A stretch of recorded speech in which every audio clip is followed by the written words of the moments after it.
Today I want to talk about the 3 steps of finding a reliable supplier in China. Because I think most of you guys are getting really hung up on all of the possible strategies. And should I use 1688 or should I use Alibaba, or what kind of questions should I ask, and how to customize the product, and how do I get my logo on it, and all of this stuff. My philosophy is always to start as simple and as easy as possible, so you can be, get your things up and running as quick as possible. If it doesn't work, what can you make? How can you make it work? But you want to find out that it doesn't work the way you were planning it as soon as possible. The same goes for finding a reliable supplier, actually. So people always overcomplicate that, and actually it's not very complicated, right? So there are 3 steps here.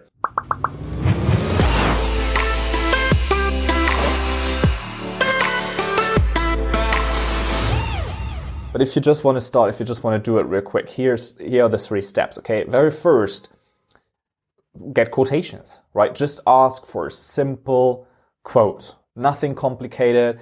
Don't overwhelm them with a million questions of, can you put my logo on it? Can you do this change? I want to have this color. Can you do custom packaging? What other options do you have? Can you send me variations? Can you send me a whole catalog? Don't want to do that. Just go out, see kind of, hey, this picture looks good. I like this guy. I think the factory is cool. Send them an inquiry. Say, hey, what's the price of your product? What's the lead time of your product? And you put a logo on it. That's it. You don't want to know kind of how they put the logo on it, what kind of packaging they do, all of this stuff. Doesn't matter. Then all of those guys kind of come back to you because you made such a simple inquiry. It's very quick and easy for them to answer.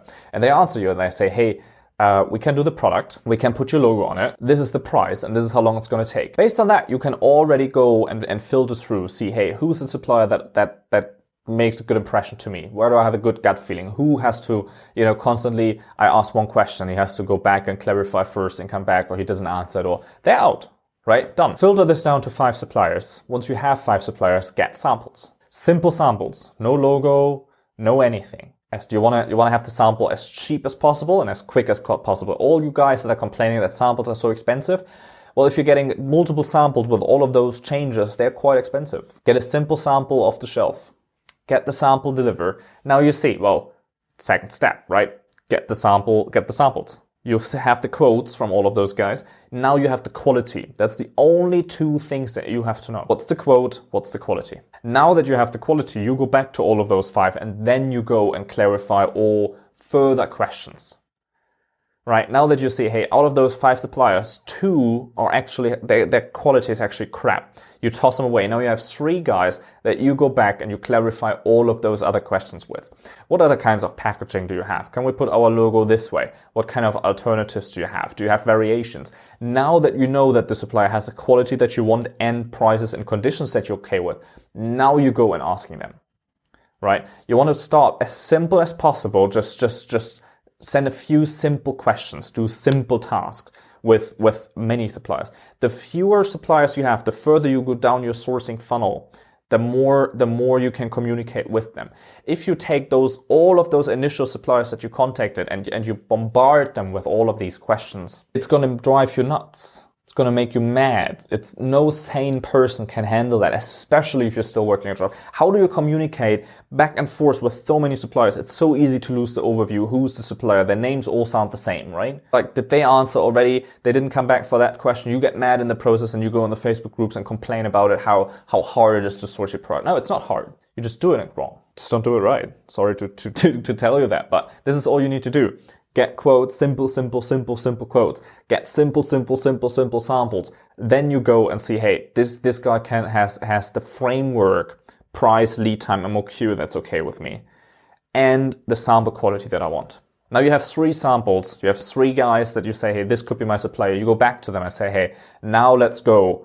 Can you do the logo this way? Can you do the packaging? Do you have other variations? Can we do this and can we do that? 1 or 2 of those guys will already tell you, no, we can't. No, well, now you got congratulations, you found your supplier. Step 3, choose your supplier. That's all you need. And now that you have the supplier, now you can go with that one supplier and start customizing the product, start to get multiple samples, start to get custom packaging, to do your design, to change the color, to change the logo, to put it in different places, to check out different variations of the product. Now it's the time where you can do all of that. 3 steps to find a reliable supplier. Contact as many as possible, filter through them, chat with them, get an impression, get a simple quotation.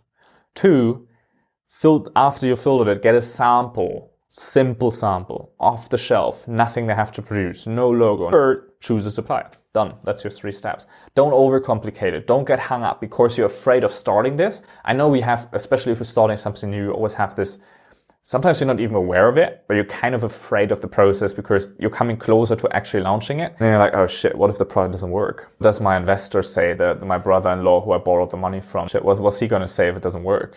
What if I need more money? Well, like you have all of those doubts and they start creeping in. At times it just happens. And when you place your second order, you can always find another supplier. You can always negotiate the prices. You can always negotiate the terms. You can always improve the product. If the product isn't even proven yet that it works for you, don't get hung up on that. Don't spend all your time on it. Don't worry about it so much. Just get it out as quick as possible. Go through the steps as quick as possible. Have it out. See if it works. If it doesn't work, make adjustments. You can make every product sell. Doesn't sell on Amazon? Well, find another way.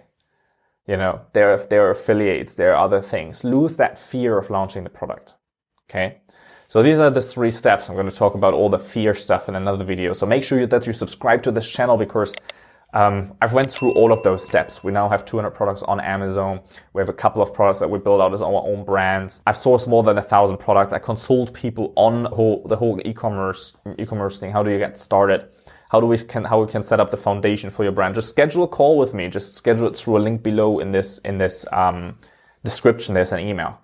Just schedule a call with me. We jump on a call. If you need help sourcing your product, if you need help with any of that, look, I'm here, right? I'm here for you. I'm your friend now. And whatever you want to learn for free, subscribe to this channel. We're putting out content every day so that you can learn all of the tools and strategies and most importantly, the whole overview of how things should be and how things work, okay? So give it a like, share this video if you liked it, and I'll catch you tomorrow.